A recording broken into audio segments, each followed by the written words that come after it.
上次講到點樣喺唔得閒、冇能力、冇信心，一個好隨意嘅狀態之下，點樣去收功德。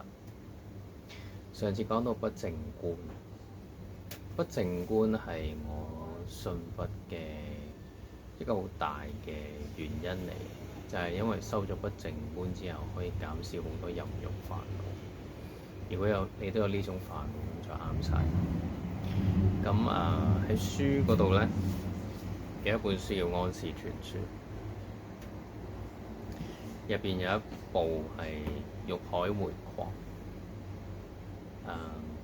唔係一般嘅好，係十分之好。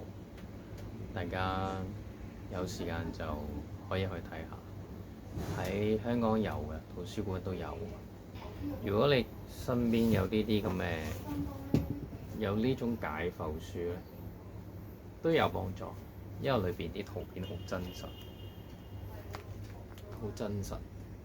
咁你可以俾你唔好淨係望個樣，唔好淨係望啲女人嘅樣，要諗到裏邊係咩樣，咁就容易成就不淨觀。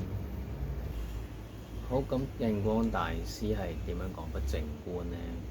印光大師係十分之推薦大家去睇《安氏傳說》，所以都係好建議大家去修一修不淨觀。同埋佢老人家都編輯咗一部書叫《壽康寶鑑》，都係講補身節欲，講點樣戒淫。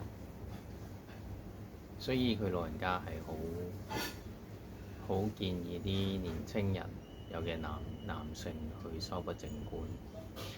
同埋唔單止印光大師勸